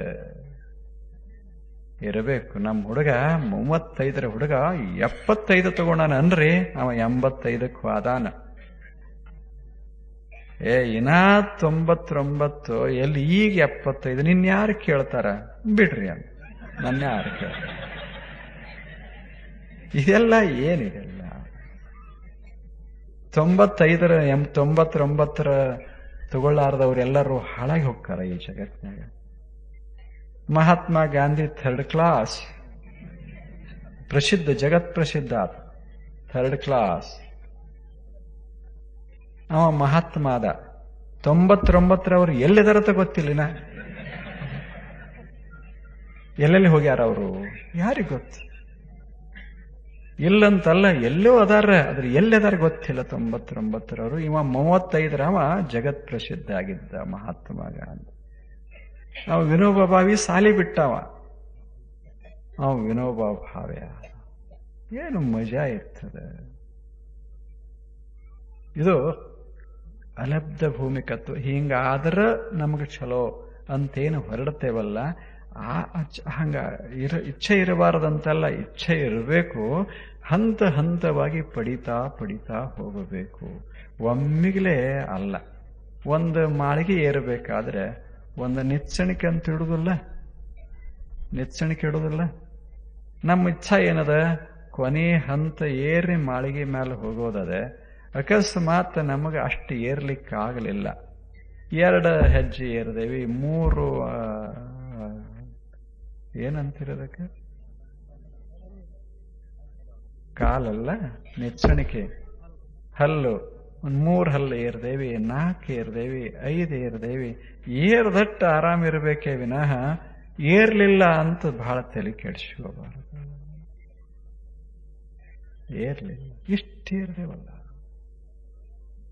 ಅಲ್ಲಿ ಹೇಳೋರು ಏನ್ ಹೇಳ್ತಾರ, ಅವ್ರು ನಮ್ ಕಡೆ ನೋಡುದಿಲ್ಲ, ಏರಿದ್ ನೋಡುದಿಲ್ಲ, ಅದನ್ನ ನೋಡಿ ಇನ್ನ ಅದಾವ ತಲೆ ಬೆಳಗಾಗ್ಯದ, ಇನ್ನ ಅದಾವ ಅಂದ್ರೆ ಏನು ಮಾಡಬೇಕು, ಇನ್ನೇನು ಮಾಡೋದದ. ಹಂಗಾಗುದಿಲ್ಲ. ನಮ್ಮ ಶಕ್ತಿ ಸಾಮರ್ಥ್ಯಗಳು, ನಮ್ಮ ಅನುಕೂಲತೆಗಳು, ನಮಗೆ ದೊರೆತಂಥ ಪರಿಸರ ಎಲ್ಲವನ್ನ ಬಳಸಿಕೊಂಡು ನಾವು ಸಾಧನೆ ಮಾಡಬೇಕಾದಾಗ ನಮ್ಮ ಹಂತ ನಮ್ ಕೂಡ ಇರ್ತದೆ. ಎಷ್ಟು ಹಂತ ಏರ್ದೇವಿ ಅದಕ್ಕೆ ಬಹಳ ಮಹತ್ವದ, ಎಷ್ಟು ಉಳಿತು ಅನ್ನೋದಕ್ಕೆ ಮಹತ್ವದ್ದಲ್ಲ, ಏರ್ತೇವಿ ಅನ್ನೋದಕ್ಕೆ ಬಹಳ ಮಹತ್ವದ. ಈ ಭಾವ ಇರಬೇಕು ಮನುಷ್ಯಾಗ. ಇಲ್ಲದೆ ಇದ್ರೆ ಜೀವನ ಹಾಳಾಗ್ತದೆ. ಎಷ್ಟು ಚಂದದ ಮನಃಶಾಸ್ತ್ರ ಇದು. ಮನಸ್ಸು ಹೆಂಗೆ ಕಟ್ಟಬೇಕು, ಜೀವನ ಚಲೋ ಆಗಬೇಕಾದ್ರೆ ಮನಸ್ಸು ಬೇಕಲ್ಲ. ಮನಸ್ಸಿನಾಗ ಬೀಳು ಹೊಲಸುಗಳಿವೆಲ್ಲ. ನಮ್ಮ ತಪ್ಪು ತಿಳುವಳಿಕೆಗಳು, ತಪ್ಪು ಧ್ಯೇಯವನ್ನ ಎದುರಿಗೆ ಇಟ್ಟು ತಪ್ಪು ಭಾವನೆಗಳನ್ನ ಮನಸ್ಸಿನಾಗ ತುಂಬುದು ಅಂದ್ರೆ ಮನಸ್ಸು ಹದಗೆಡ್ತದೆ, ಮನಸ್ಸು ಕೆಟ್ಟು ಹೋಗ್ತದೆ. ನಮ್ದು ಉದ್ದೇಶ ಏನು? ಆನಂದವಾಗಿ ಬದುಕೋದು. ಕಿಶೆ ತುಂಬುದಗಳಕ್ಕೂ ಬದುಕಾಕ ಬರ್ತದೆ, ಅರ್ಧ ತುಂಬಿದ್ರೂ ಬದುಕಾಕ ಬರ್ತದೆ. ಅಕಸ್ಮಾತ್ ತುಂಬಲಿಲ್ಲ ಅಂದ್ರೆ ಅಲ್ಲೂ ಬದುಕಾಕ ಬರ್ತದೆ.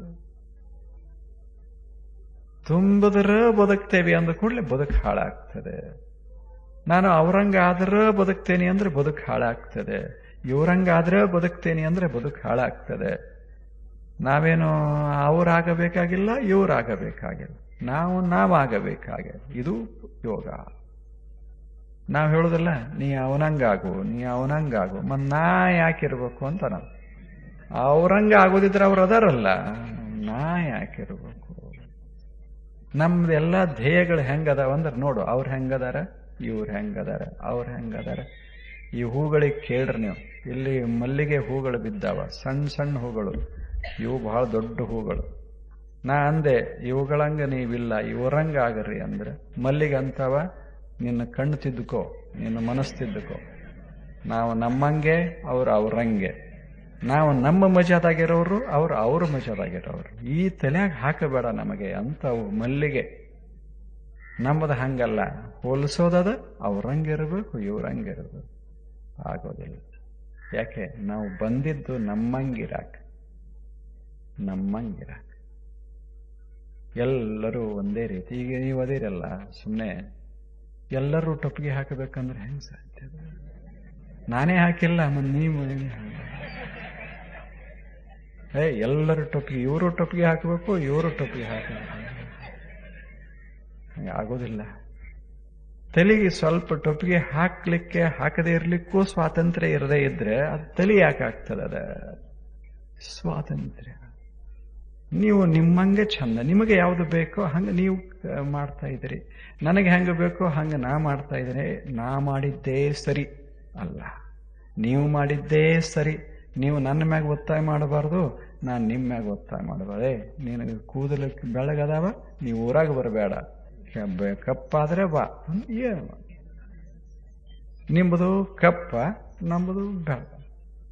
ಭಾವ ಇರೋದು. ನಾನು ನಿಮ್ಮ ಮೇಲೆ ಒತ್ತಾಯ ಮಾಡಬಾರ್ದು, ನೀವು ನನ್ನ ಮೇಲೆ ಒತ್ತಾಯ ಮಾಡಬಾರ್ದು. ಯಾಕೆ? ನನ್ನ ಜೀವನ ಈ ರೀತಿ ನಾನು ಕಟ್ಟಿಕೊಂಡೀನಿ ಅಷ್ಟೇ. ಸಂತೋಷದಲ್ಲ, ಅದು ಬಹಳ ಮಹತ್ವ. ಹೂವದ ಅಲ್ಲ, ಅದು ಬಹಳ ಮಹತ್ವದ್ದು. ಸಣ್ಣದಿರ್ಲಿ ದೊಡ್ಡದಿರ್ಲಿ, ಹೂವದ ಹಾಗೆ ನಾವು ಸಣ್ಣವರಿರಲಿ ದೊಡ್ಡವರಿರಲಿ ನಾವು ಸಮಾಧಾನದೇವಿ ಅನ್ನೋದೇ ಬಹಳ ದೊಡ್ಡ ಸಾಧನ ಇದೆ. ಅಲಬ್ಧ ಭೂಮಿಕತ್ವ. ಹಿಂಗ ಒಂದು ವೇಳೆ ಒಂದು ಭೂಮಿಕೆ ತಲುಪಲಿಕ್ಕೆ ನಮಗೆ ಆಗದೆ ಇದ್ರೆ ಅದೇನು ಭಾವನಾ ತಯಾರಾಗ್ತದೆ ಅದು ಕೆಡಿಸ್ತದೆ. ಅದು ಅಂತರಾಯ, ಅದು ಯೋಗಾಂತರಾಯ. ಇದು 8. 9ನೇದ್ದು ಅನವಸ್ಥಿತತ್ವ. ಇದು ಕೊನೆದು ಅನವಸ್ಥಿತತ್ವ. ಅದರ ಅರ್ಥ ಏನು ಅಂದ್ರೆ ಮ್ಯಾಗ ಏರ್ಯಾನ ಆ ಕಡೆ ನೋಡಾಕ್ ಹೋಗಿ ಕೆಳಗೆ ಬಿದ್ದಾನ. ಇದು ಅನವಸ್ಥಿತ. ಏರ್ಯಾನ ಮ್ಯಾಗ ಹೋಗ್ಯಾನ, ಅದು ಇದು ಮಾಡಾಕ್ ಹೋಗಿ ಕೆಳಗೆ ಬಿದ್ದಾನ ಅಂದ್ರೆ ಅಲ್ಲೇ ಇರಾಕ ಅವಾಗ ಆಗಲಿಲ್ಲ. ಇರಾಕ ಆಗಲಿಲ್ಲ. ಬಹಳ ಚಲೋ ಇದ್ರು, ಬಹಳ ಚಲೋ ಇದ್ರು, ಬಹಳ ಚಲೋ ಇದ್ರು. 30 ವರ್ಷ ತನಕ ಬಹಳ ಚಲೋ ಇದ್ರು. ಏನು ಅಲ್ಲಿ ಹೋದರೋ ಮತ್ತು ಮೊದಲಿನಂಗ ಆದರು ಅನ್ನೋದಲ್ಲ. ಇದು ಅನವಸ್ಥಿತತ್ವ. ಇದ್ದಲ್ಲಿ ಇದ್ದದ್ದನ್ನ ಕಾಪಾಡಿಕೊಂಡು ಇರಾಕ ಒಮ್ಮೊಮ್ಮೆ ಆಗುವುದಿಲ್ಲ. ಅನವಸ್ಥಿತತ್ವ ಅಂತಾರೆ ಇದಕ್ಕೆ. ಏನು ಒಂದು ಅವಸ್ಥಾ ಸಿಕ್ತೋ ಆ ಅವಸ್ಥೆಯನ್ನ ಕಾಪಾಡಿಕೊಳ್ಳೋದಕ್ಕೆ ಕಷ್ಟ ಆಗ್ತದೆ. ಬೆಳೆಯುವುದಿಲ್ಲ ಅಂತಲ್ಲ, ಬೆಳಿತೇವೆ. ಬೆಳೆದ ಬಳಿಕ ಉಳಿಸ್ಕೊಳ್ಳಿಕ್ಕಾಗೋದಿಲ್ಲ. ಬಿದ್ದ ಬಳಿಕ ಅವಾಗ ಏನ್ ನಮ್ದು ಏನೆಲ್ಲ ಅನಿಸ್ತದಲ್ಲ. ಇದು ಅಂತರಾಯ. ಅಂತರಾಯ, ಅನವಸ್ಥಿತತ್ವ. ಇದು ಅಂತರಾಯ. ಇವು 9 ಅಂತರಾಯಗಳು. ಆ ಬಳಿಕ ದುಃಖ, ದೌರ್ಮನಸ್ಯ, ಅಂಗಮೇಜಯತ್ವ, ಶ್ವಾಸ, ಪ್ರಶ್ವಾಸ. ಇವು ಸಹಭುವ. ಇವು 9 ಇದ್ದು ಅಂದ್ರೆ ಅವುಗಳ ಕೂಡ ಇವೊಂದಿಟ್ಟಿರ್ತಾವ. ಇವೊಂದು 4-5. ಅವು 9 ಇದ್ದು ಅಂದ್ರೆ ಇವೊಂದೇಟಿರ್ತಾವ. ಏನು ಇವು ಸಾಮಾನ್ಯ. ಅವು ಬಹಳ ವಿಶೇಷ. 9 ಇವು ಸಾಮಾನ್ಯ. ದುಃಖ ಅಂದ್ರೆ ಯಾವಾಗಲೂ ಒಂಥರ ಮುಖ ಗಂಟು ಹಾಕ್ಕೊಂಡು ಏನದ ಒಂಥರ ತಾಪು. ಇದು ಹೊಡ್ಯಾಕತ್ತದ, ಇದು ತಲೆ ಹೊಡ್ಯಾಕತ್ತದ, ಹೊಟ್ಟೆ ಕಡ್ಯಾಕತ್ತದ. ಸ್ವಲ್ಪ ಕಡಿದ್ರೂ ಸಹಿತ ಹೊಟ್ಟೆ ಕಡ್ಯಾಕತ್ತದ, ತಲೆನೂ ಸಾಕತ್ತದ. ಸ್ವಲ್ಪ ದುಃಖ ಇರೋದೇ, ನೋವ ಇರೋದೇ ಬದುಕಿನಲ್ಲಿ. ನೋವನ್ನು ನಾವು ಸ್ವೀಕಾರ ಮಾಡಬೇಕಾಗ್ತದೆ. ಆ ನೋವ ಸ್ವೀಕಾರ ಮಾಡಿದರೆ ಅದು ಸ್ವಲ್ಪ ಸೌಮ್ಯ ಆಗ್ತದೆ. ನೋವ ಅದ ಅಂತ ಅನ್ನೋದು ಬಹಳ ತಲೆಗೆ ಹಾಕ್ಕೊಳ್ಳದೆ ಇದ್ರೆ ನೋವು ಸ್ವಲ್ಪ ಕಡಿಮೆ ಆಗ್ತದೆ. ನೋವು ಇರೋಲ್ದಾಕೆ ಮನಸ್ಸನ್ನ ಕೆಲಸದಾಗ ತನ್ಮಯಗೊಳಿಸಿ ಬಿಟ್ರೆ ನೋವ ಭಾವಕ್ಕೆ ಬರುವುದಿಲ್ಲ. ಆದರೆ ಯಾವಾಗಲೂ ಕುಂತ್ರೂ ಅದೇ, ಮಲಗದರೂ ಅದೇ, ಆ ಬಳಿಕ ಮಾತನಾಡಿದ್ರು ಅದೇ. ಯಾರೇ ಬಂದ್ರು ಏನ್ರಿ ನನಗೆ ಹಿಂಗಾಗಿದೆ, ಏನ್ ಮಾಡುದು? ಒಂದು ಔಷಧ ಹೇಳ್ದ. ಅವ ಡಾಕ್ಟರ್ ಅಲ್ಲ ಅವರು, ಏನೋ ಒಂದು ಔಷಧ. ನೀನು ಉತ್ತರ ಕಡೆ ಮುಖ ಮಾಡಿ ಮಲ್ಕೋ, ಚಲೋ ಆಗ್ತದೆ. ಅವ ಮಲ್ಕೊಂಡಾನ, ಅದಕ್ಕೆ ಚಲೋ ಆಗ್ಯದ. ಹಿಂಗ ಅವ ಹೇಳ್ತ. ಮತ್ತೊಬ್ರ ಹತ್ತಿರ ಹೋದ ಕೂಡಲೇ, ಬೆಟ್ಟ ಆದ ಕೂಡಲೇ ಇದು ನಮಗೆ ಚಲೋ ಇಲ್ಲ, ಏನ್ ಮಾಡೋದು? ಎಲ್ಲ ಕಾಡಾಟ ಶುರುವಾಗ್ಯದ. ಎಲ್ಲ ಇವು ದುಃಖ. ದುಃಖ ಇರೋವೆ ಮಾತಾಡ್ದಷ್ಟು ಅವು ಹೆಚ್ಚಾಕೋತ ಹೋಕ್ಕವ. ತಾಪ ಹೆಚ್ಚಾಗ್ತದೆ. ಬಹಳ ಅದನ್ನ ನೆನಪ ಮಾಡಿಕೊಂಡ್ರೆ ಮತ್ತಿಷ್ಟು ಹೆಚ್ಚಾಗ್ತದೆ. ಅದರದ್ದು ಇರಬೇಕು ದುಃಖ. ಅದರ ತಲೆಯಾಗ ದುಃಖದ ಪ್ರಭಾವ ಬಹಳ ಆಗಬಾರದು. ಆದರೆ ಒಂದಿಷ್ಟು ಇರ್ತದೆ. ಇವೆಲ್ಲ 9 ಇದ್ದ ಬಳಕ ಮತ್ತು ಇವು ಇರುವುದೇ ಅಲ್ಲ. ಅವು 9 ಅದ ಬಂದಾಗ ಇವು 1, 2, 3 ಇರುವೆ. ಇದು ದುಃಖ. ದೌರ್ಮನಸ್ಯ. ದೌರ್ಮನಸ್ಯ ಅಂದ್ರೆ ನಾನು ಹಿಂಗ ನೋಡ್ದ ಕೂಡಲೇ ಯಾರು ಬರ್ಬೇಕಂತ ನಾ ಇಟ್ಕೊಂಡಿದ್ದೆ, ಅವ್ರು ಬಂದಿರಲಿಲ್ಲ. ನೀವಿಷ್ಟು ಜನ ಬಂದರೂ ತಲೆಗೆ ತಾಪ ಆಗ್ತದ. ಇದು ಏನೂ ಆಗೋದಿಲ್ಲ. ಅವ ಬಂದಿಲ್ಲ ಅನ್ನೋದು ತಲೆಗೆ ಶುರುವಾಗ್ತದೆ. ತಲೆಗೆ ನಿನ್ನೆ ಬಂದಿದ್ದ, ಮೊನ್ನೆ ಬಂದಿದ್ದ, ಆಚೆ ಮನೆ ಬಂದಿದ್ದ, ಏನಾಯಿತು ಬರ್ಲಿಕ್ಕೆ, ಬರದೇ ಇರ್ಲಿಕ್ಕೆ? ಏನೂ ಆಗಿದೆ, ನಮ್ಮ ಬಗ್ಗೆ ತಪ್ಪು ತಿಳ್ಕೊಂಡಾನ, ಮತ್ತೇನೋ ಮಾಡ್ಯಾನ. ಇವೆಲ್ಲ ತಲೆ ಹಾಕೊಂಡ್ಬಿಟ್ರೆ ದೌರ್ ಮನಸ್ಸು ಶುರುವಾಗ್ತದೆ. ಒಂಥರ ಮನಸ್ಸು ಹೆಂಗಂಗಾರೆ ದೌರ್ ಮನಸ್ಸು ಅಂದ್ರೆ ಗೊತ್ತಾಗ್ತವೆ. ದೌರ್ ಮನಸ್ಸೆ ಅಂದ್ರೆ ಮೂಡ್ದಾಗಿಲ್ಲ ಅಂತಿರ್ತಾರೆ. ಇಂಗ್ಲಿಷ್ದಾಗ ಅನ್ನೋದಿಲ್ಲ, ಅವ ಮೂಡ್ದಾಗ ಇಲ್ಲ. ಮೂಡ್ದಾಗ ಅಂದ್ರೆ ಅವ ಮಾತಾಡಿಸಿದ್ರೆ ಮೈ ಮೇಲೆ ಬರ್ತಾನೆ. ಯಾಕೆ? ಅವನ ಇಚ್ಛಾ ಹೋಗ್ಯದ. ಏನೋ ಇಚ್ಛಾ ಪಟ್ಟಿದ್ದ, ಅದು ಆಗಿಲ್ಲ, ಅದು ಆಗಿಲ್ಲ. ಈಗ ತಂದಿರ್ತಾನ, ಮಗ ನಪಾಸಾಗಿ ಬರ್ತಾನ, ಮನ್ಯಾಗ ಸುದ್ದಿ ಮುಟ್ತದೆ, ಅವನಿಗಿಷ್ಟು ತಾಪ ಆಗ್ತದೆ, ಏನ್ ಮಾಡಕ್ಕೂ ಬರೋದಿಲ್ಲ. ಇನ್ನೇನ್ ಮಾಡ್ತಾನ? ನಪಾಸಾಗಿ ನಿನ್ನೇನ್ ಮಾಡ್ತಾನ? ಅವಾಗ ದೌರ್ ಮನಸ್ಸೆ ಅಂತಾರ. ಅವಾಗ ತಾಯಿ ಹೇಳ್ತಾಳ, ಅವನ್ ಮಾತಾಡ್ಸ್ಬೇಡ್ರಿ ಅಂತ. ಯಾಕೆ? ಅವ್ ಮಾತಾಡ್ದಂದ್ರ ಅವನ ಮುಂದೆ ಒಂದು ತಟ್ಟೆ ತಂದು ಇದನ್ನ ತಿನ್ನುವಂತಿಟ್ರೆ ಅದನ್ನು ಒಗಿತಾನ, ಮಾಡ್ತಾನ, ಚೆಲ್ತಾನ. ದೌರ್ ಮನಸ್ಯ, ದೌರ್ ಮನಸ್ಯ. ಎಂಥ ಸುಂದರ ಸಂಸ್ಕೃತ ಶಬ್ದ ಅದು, ದೌರ್ ಮನಸ್ಯ. ಫ್ರಸ್ಟ್ರೇಟೆಡ್ ಮೈಂಡ್, ಅದೊಂಥರ ಮನಸ್ಸು ಅದು ಹತಾಶ, ಪ್ರಕ್ಷುಬ್ಧವಾಗ್ತದೆ. ಕ್ಷುಬ್ಧವಾಗ್ತದೆ, ಕ್ಷೋಭೆಗೊಳ್ಳುತ್ತದೆ ಅಂಥ ಮನಸ್ಸು. ಯಾವಾಗ ನಮ್ಮ ಇಚ್ಛೆಗಳು ಪೂರ್ಣ ಆಗೋದಿಲ್ಲ, ಆ ಕ್ಷಣಕ್ಕೆ ಮನಸ್ಸಿನಲ್ಲಿ ಒಂದು ಅವಸ್ಥೆ ಬರ್ತದೆ. ಆ ಅವಸ್ಥೆಗೆ, ಆ ಭಾವನೆಗೆ ದೌರ್ ಮನಸ್ಯ ಅಂತ. ಅವಾಗ ಏನದು ನೋಡ್ಬೇಕದು ಎಷ್ಟು ತಾಪ ಆಗಿರ್ತದೆ. ಆ ಮನುಷ್ಯನ ಮಾನಸಿಕ ಸ್ಥಿತಿ ಅದು ಶಾಂತಿಗೆ ಪೋಷಕ ಇರುವುದಿಲ್ಲ, ವಿಚಾರಕ್ಕೆ ಪೋಷಕ ಇರುವುದಿಲ್ಲ, ಸಮಾಧಾನಕ್ಕೆ ಪೋಷಕ ಇರುವುದಿಲ್ಲ. ಅಂಥದೊಂದು ಸ್ಥಿತಿ ಬರ್ತದೆ. ಅವಾಗ ಏನು ಮಾಡ್ತಾನೆ ಹೇಳಕ್ಕಾಗೋದಿಲ್ಲ. ದೌರ್ ಮನಸ್ಸು, ದೌರ್ ಮನಸ್ಸು. ನೀವು ನೋಡಿರು ಋಷಿಗಳ ಕಥೆಯೊಳಗ ಸುಮ್ಮನೆ ಒಂದು ಸಂಗತಿ ಬಂದು ಹೇಳಿದ್ರು ಅಂತ ಇಟ್ಕೊಳ್ಳಿ. ಒಂದು ಕಥೆ ಅದು. ಹೆಂಡತಿ ನೀರ್ ತರಕ್ ಹೋಗ್ತಾಳೆ. ಹೆಸರು ಗೊತ್ತದ ನಿಮ್ಗೆ, ಹೆಸರು ನಾ ಹೇಳೋದಿಲ್ಲ. ನೀರ್ ತರಕ್ ಹೋಗ್ತಾಳೆ. ನೀರ್ ತರಕ್ ಹೋದಾಗ ಸುಮ್ಮನೆ ಆ ಕಡೆ ಈ ಕಡೆ ಸ್ನಾನ ಯಾರು ಮಾಡ್ತಾರ ನೋಡ್ತಾ ಇರ್ತಾಳೆ. ನೋಡಿದ್ಲು ಅನ್ನೋದು ಇವನಿಗೆ ಬಂದು ಹೇಳ್ತಾರ. ಯಾರಿಗೆ? ಋಷಿಗೆ. ಅವ ದೌರ್ ಮನಸ್ಸು. ನೋಡ್ತೀನಿ, ನಾನು ಏನು ಹೇಳಿದ್ದೆ, ಆಕೆ ಏನು ಮಾಡಿದ್ಲು. ಇವ ಏನು ಹೇಳಿದ್ದ? ಏನೂ ನೋಡಬಾರ್ದು, ಏನೂ ಕೇಳಬಾರ್ದು, ಏನೂ ಮಾಡಬಾರ್ದು, ಏನೂ ವಿಚಾರ ಮಾಡಬಾರ್ದು. ಮತ್ತೆ ಬದುಕಬೇಕು ಯಾಕೆ? ನೋಡಬಾರ್ದು. ಪಾಪ ನೀರ್ ತರಕ್ ಹೋಗಿ ಅಲ್ಲಿ ಏನ್ ಮಾಡ್ತಾರೆ, ಇಲ್ಲಿ ಏನ್ ಮಾಡ್ತಾರೆ ಅನ್ನೋದ್ರ ಕೆಲವರು ಸ್ನಾನ ಮಾಡ್ತಿದ್ರು, ಕೆಲವರು ಈಶಾಡ್ತಿದ್ರು, ಮಾಡ್ತಿದ್ರು. ನೋಡಿದ್ಲು, ಈ ಒಂದು ಸಿಂಬಿ ಕೊಟ್ಟಿದ್ದ, ಹಾವಿಂದು ಅದು ಬಿಚ್ತು. ಅದು ಮಹತ್ವದಲ್ಲ. ಏನ್ಯಾಕೆ ಸರಿ ಇರ್ಲಿ ತಪ್ಪಿರ್ಲಿ, ಅವ್ರೇನ್ ತಿರುಗಿ ಬಂದ್ರೋ ಇವನ ಮನಸ್ಸು ನೋಡ್ಬೇಕಾಗಿತ್ತು. ನಾ ಹೇಳ್ದಂಗ ಮಾಡ್ಲಿಲ್ಲ. ಇದು ಆಕೆ ಏನ್ ಮಾಡಿದ್ಲು ಮಹತ್ವದಲ್ಲ, ನಾ ಹೇಳ್ದಂಗ ಮಾಡ್ಲಿಲ್ಲ, ನನ್ನ ಇಚ್ಛೆ ಪ್ರಕಾರ ಆಗಲಿ, ಇಚ್ಛಾ ಪೂರ್ತಿ ಆಗಲಿಲ್ಲ, ಇಚ್ಛೆನ ನಡೆಸಲಿಲ್ಲ ಅನ್ನೋದೇ ಮನಸ್ಸನ್ನ ಕೆಡಿಸ್. ಹೇಳ್ದ ಏಕೆಂದ್ರೆ ಕೊಂದ್ ಹಾಕ್ರಿ ಅಂತ ಹೇಳ್ದ.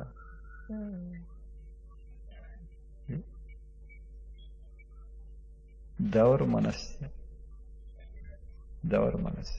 ಆ ಬಳಿಕ ಇನ್ನೊಬ್ಬ ಋಷಿ ಬಂದು ಹೇಳ್ತಾನೆ, ಅಲ್ಲಪ್ಪ ಉಳಿದವ್ರಿಗೆ ಹೇಳಕ್ ಆಗುದಿಲ್ಲ. ಇನ್ನೊಬ್ಬ ಋಷಿ ಬಂದು ಹೇಳ್ದ, ಅಲ್ಲ ನಿನ್ನ ಮನಸ್ಸು ಹಿಂಗೆ ಯಾಕೋ, ಹಾಕಿದ ಇರ್ಲಿ, ನಿನ್ನ ಮನಸ್ಸು ಹೆಂಗಾಗ್ಯದ ನೋಡ್ಕೊ ಮೊದಲು.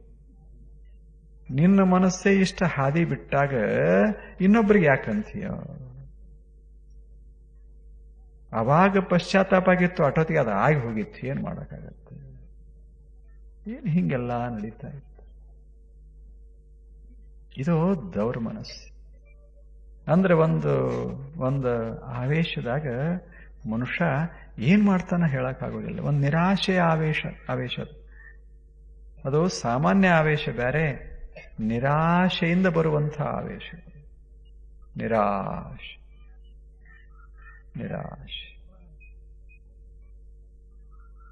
ವರದಕ್ಷಿಣೆ ಇಷ್ಟು ಕೊಡಬೇಕು ಅಂತ ನಿರ್ಣಯ ಮಾಡಿದ್ರು. ಇವನು ಒಳ್ಳೆ ಕನಸ ಕಟ್ಟಿದ್ದ. ಅವರಷ್ಟು ಕೊಡ್ಲಿಲ್ಲ ಅನ್ನೋದು ಗೊತ್ತಾತಲ್ಲ, ಎಣ್ಣೆ ತಗೊಂಡ. ದುರ್ಮನಸ್ಸ, ದೌರ್ಮನಸ್ಸ. 1,00,000 ಕೊಡ್ತೇವೆ ಅಂತ ಹೇಳಿದ್ರು, 90,000 ಕೊಟ್ಟಿದ್ರು ತಾಪಸರು. 90,000 ಮಹತ್ವದಲ್ಲ ನಮಗೆ, 10,000. ಏನು ಆಶ್ಚರ್ಯ! ಇಂಥ ಮನಸ್ಸುಗಳ ಮೂಲಕ ಸುಂದರವಾದ ಪ್ರಪಂಚ ಕಟ್ಟಿಕೊಳ್ಳಿಕ್ಕಾಗ್ತದೆ.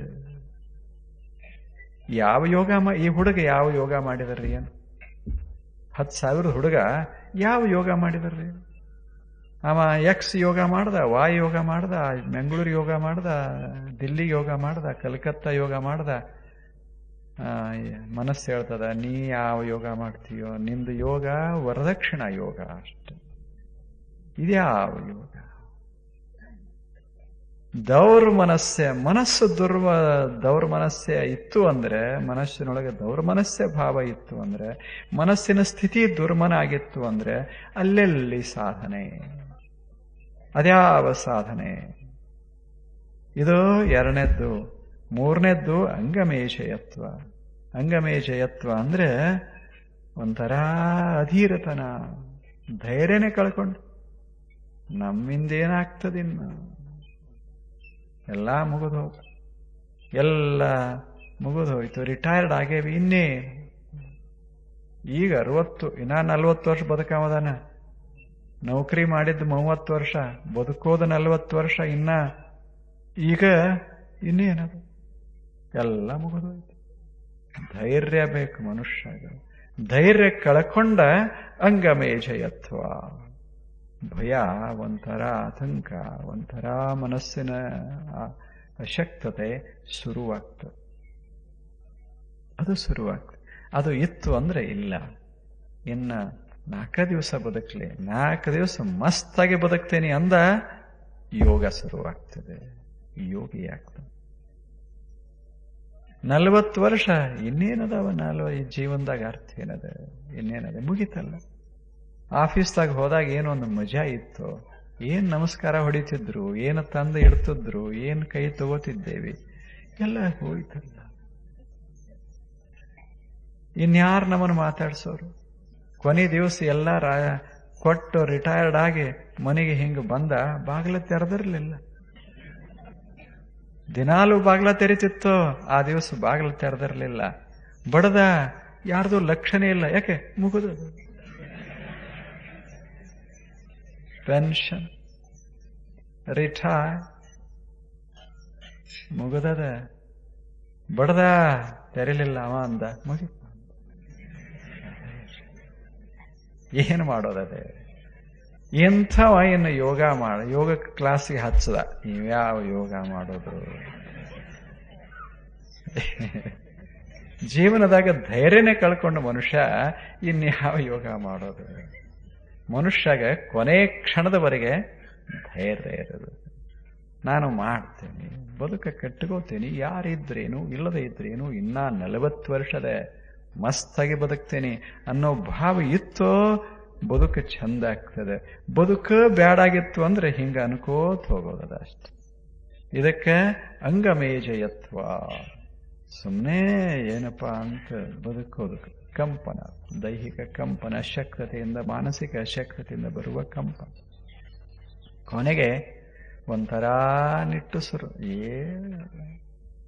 ಏನು ಕೊಟ್ರು, ಏನು ಮಾಡಿದ್ರು, ಉಸಿರು ಹಾಕೋರಂತ ಇರ್ತಾರಲ್ಲ, ಅದಕ್ಕೆ ಶ್ವಾಸ ಪ್ರಶ್ವಾಸ.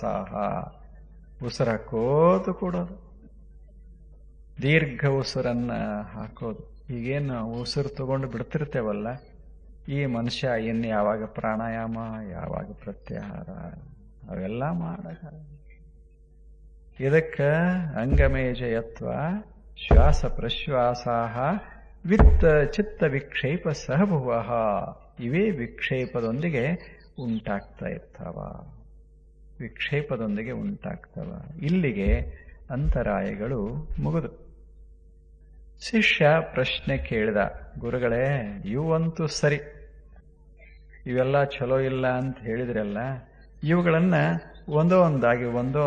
ಒಂದೊಂದಾಗಿ ಇಲ್ಲವೇ ಎಲ್ಲವನ್ನ ಸಮಗ್ರವಾಗಿ ತೆಗಿಬೇಕಲ್ಲ, ಅದು ಹೇಗೆ ಅಂದ. ತೆಗಿಬೇಕಲ್ಲ ಇವುಗಳು. ಅದನ್ನ ಹೇಗೆ ತೆಗಿಯೋದು ಅಂತ ಕೇಳ್ದ. ಶಿಷ್ಯ ಕೇಳ್ದ. ಗುರು ಹೇಳ್ತಾನೆ, ಹೆಂಗೆ ತೆಗಿಬೇಕದನ್ನ? ಯೋಗಿಯಾಗಬೇಕಾದ್ರೆ ಇವುಗಳನ್ನ ತೆಗಿಲೇಬೇಕಾಗ್ತದೆ. ತೆಗಿಯೋದು ಹೇಗೆ? ಅದರ ಉಪಾಯ ಏನು ಅಂತ ಶಿಷ್ಯ ಪ್ರಶ್ನಿಸ್ತಾನೆ. ಗುರು ಪತಂಜಲ ಉತ್ತರಿಸ್ತಾನೆ. ನಾಳೆ. ನಮಸ್ಕಾರ.